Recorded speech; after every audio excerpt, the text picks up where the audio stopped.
দলৰ বৰ্ধিত কাৰ্যনিৰ্বাহক সভা চলি আছে আৰু এই বৰ্ধিত কাৰ্যনিৰ্বাহকত উপস্থিত থাকিব পাৰে দলৰ জিলা সমিতিসমূহৰ সভাপতি সম্পাদক, কেন্দ্ৰীয় সমিতিসমূহ সদস্য, লগতে কেওটা ভাতৃভগ্নী সংগঠনৰ কেন্দ্ৰীয় সমিতিৰ সভাপতি, কাৰ্যকৰী সভাপতি তেখেতসকল উপস্থিত আছে। আপোনালোকে জানে যে নিৰ্বাচনৰ দিন সমাগত, নিৰ্বাচনলৈ বেছি দিন নাই। স্বাভাৱিকতে আজিৰ কথা বতৰাবিলাক প্ৰায়বিলাক নিৰ্বাচন কেন্দ্ৰিকেই হ'ব। সভা চলি আছে, এতিয়ালৈকে সিদ্ধান্ত কি হয় ক'ব পৰা হোৱা নাই। তো মূলতঃ গোটেই কথা বতৰাবোৰ নিৰ্বাচন কেন্দ্ৰিক। আমি জিলাবিলাকৰ পৰাও মতামতবিলাক লৈছোঁ, কাৰণ জিলাবিলাকক আমি দায়িত্ব দিছিলোঁ যে সংশ্লিষ্ট জিলাৰ অন্তৰ্গত যিবিলাক সমষ্টি আছে, সমষ্টিসমূহত বুথ সন্মিলন অনুষ্ঠিত কৰিবৰ কাৰণে বুথে বুথে সেইখিনি ক'ত কিমান আগবাঢ়িছে এইখিনি আমি জানিছোঁ, তেওঁলোকৰ পৰা আমি জানিছোঁ, আৰু য'ত আধৰুৱা হৈ আছে সেইখিনি সম্পূৰ্ণ কৰিবৰ কাৰণে কোৱা হৈছে। তো এনেধৰণৰ কথা বতৰাবিলাক আমি পাতি আছোঁ এতিয়া।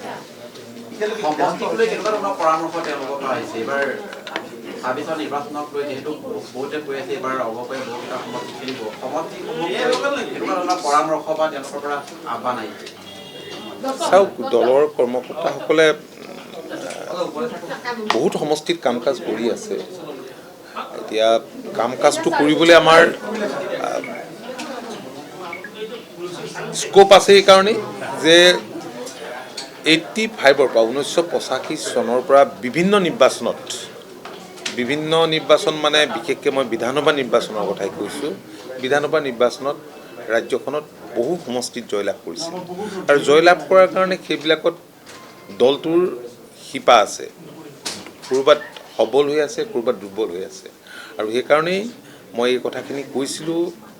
আমাৰ দিক নিৰ্ণায়ক বৈঠক য'ত হৈছিলে, সেই বৈঠকৰ পিছতে কৈছিলোঁ যে আমি শিপাৰ সন্ধানত নামিম। গতিকে সেইমতে দলৰ কৰ্মকৰ্তাসকলে খুব নিয়াৰিকৈ নিষ্ঠাৰে দলৰ সাংগঠনিক স্তৰবোৰ মজবুত কৰিবৰ কাৰণে কাম কৰি আছে, জনসংযোগ বৃদ্ধি কৰিবৰ কাৰণেও কাম কৰি আছে।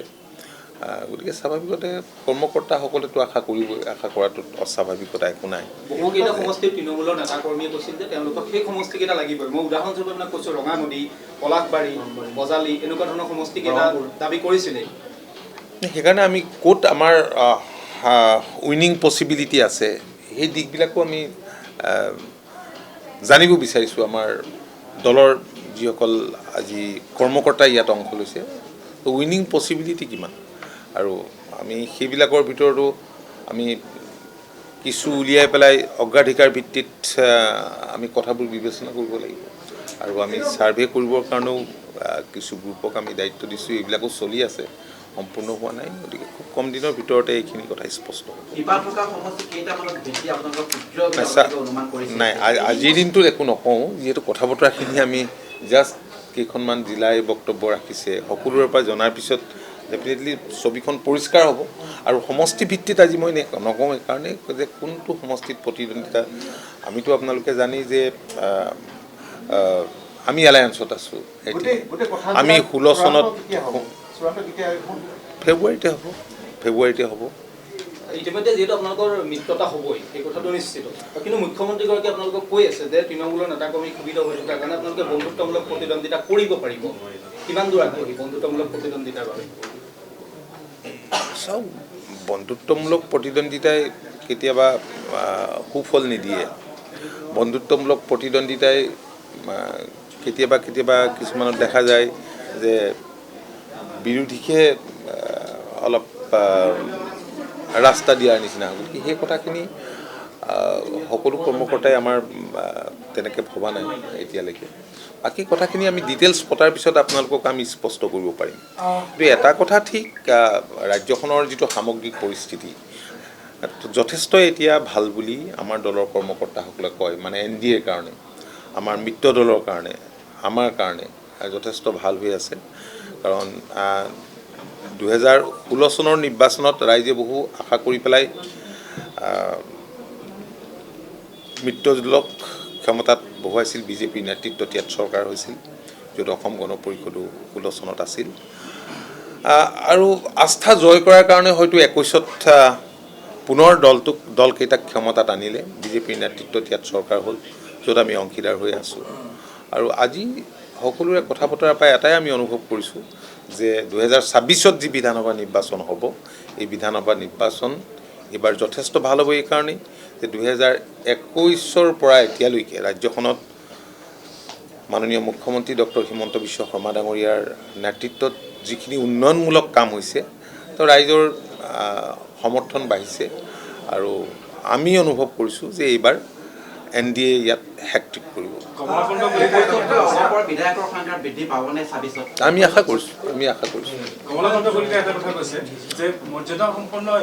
নাই, মৰ্যাদাপূৰ্ণ এলায়েন্সটো সকলোৱে বিচাৰে, কাৰণ সেই কথাটোতো ডেফিনেটলি অগপৰ স্বাভিমানী কৰ্মকৰ্তাই বিচাৰিব তেনেকৈ মৰ্যাদা সম্পন্ন হ'ব লাগে। মই নাজানো কি কৈছে, এইটো আপুনি কোৱা কথা, আপোনাৰ মুখৰ পৰাটো শুনি পেলাই মই যিকোনো কথাৰ উত্তৰ নিদিম। মই কোনো নিৰ্দিষ্ট সমষ্টিৰ কথা আজিৰ এই দিনটোত মই আপোনালোকৰ আগত ক'ব পৰা অৱস্থাত নাই, ক'ব নোৱাৰিম, যিহেতু আমি ছাৰ্ভে কৰিবও দিছোঁ, দলৰ কৰ্মকৰ্তাৰ পৰা আজি আমি গোটেইখিনি অলপ জানিবলৈ বিচাৰিছোঁ, আৰু তেওঁলোকো এতিয়া কথাখিনি অৱগত কৰিছে। মিটিং আৰম্ভ হৈছে, আপোনালোকে জানে।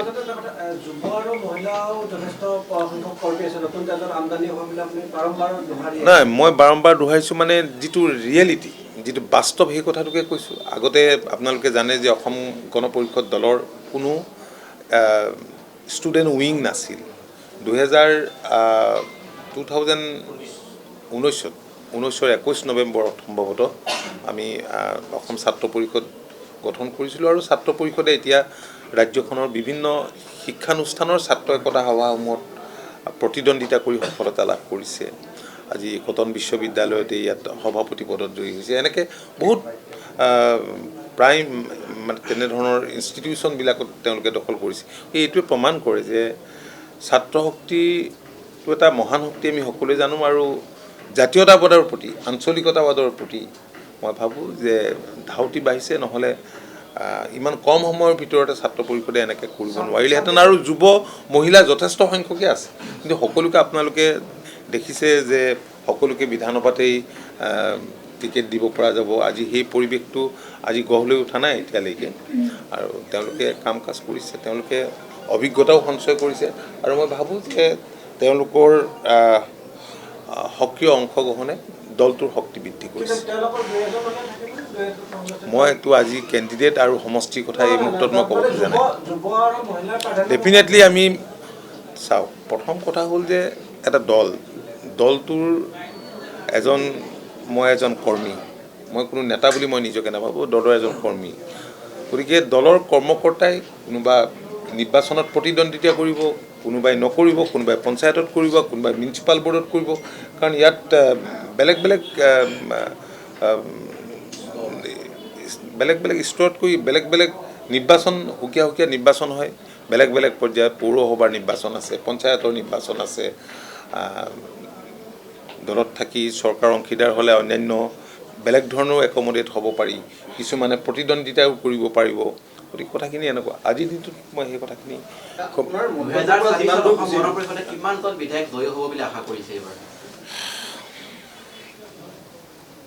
চাওক, এইটো আৰু অলপ আমাক পৰ্যবেক্ষণ কৰিবলৈ দিয়ক। নিৰ্বাচনলৈ বেছি দিন নাই, সেইকাৰণে আমি আজি মইতো ভাবোঁ যে যথেষ্ট সংখ্যক আসনত জয়ী হ'ব পৰা স্কোপ অসম গণ পৰিষদ দলৰ আছে। মই সংখ্যা নকওঁ, মই সংখ্যাটো মই ক'ব খোজা নাই, কিন্তু ভাল হ'ব। এতিয়াতো চাওক, বহুকেইগৰাকী সংখ্যালঘু বিধায়কে অসম গণ পৰিষদ দলত যোগদান কৰিবলৈ ইচ্ছা প্ৰকাশ কৰিছে। গতিকে আৰু বিধায়ক হৈ থাকিলে স্বাভাৱিকতে এটা নিজস্ব ভোট বেংক এটাও থাকে, আৰু আমি ভাবোঁ যে সম্ভাৱনা একেবাৰে নথকা নহয়, হ'ব।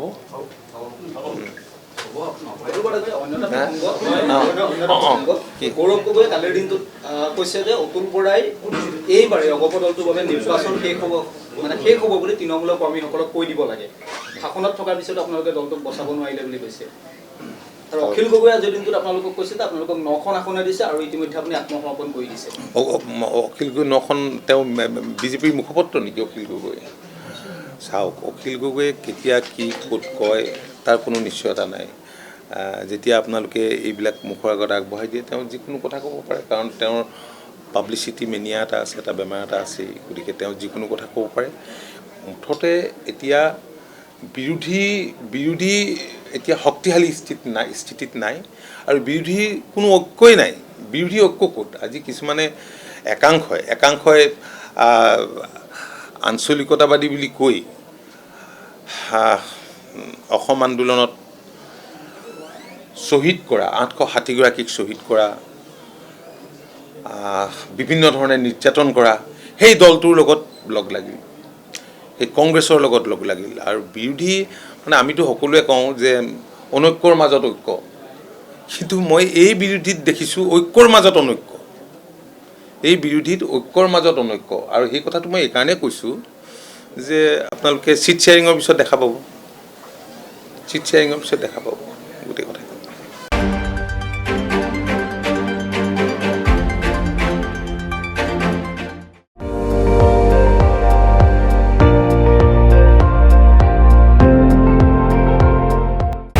আপুনি চাই আছে ND24, সৰ্বশ্ৰেষ্ঠ নহয় সৰ্বোত্তমৰ দৌৰ।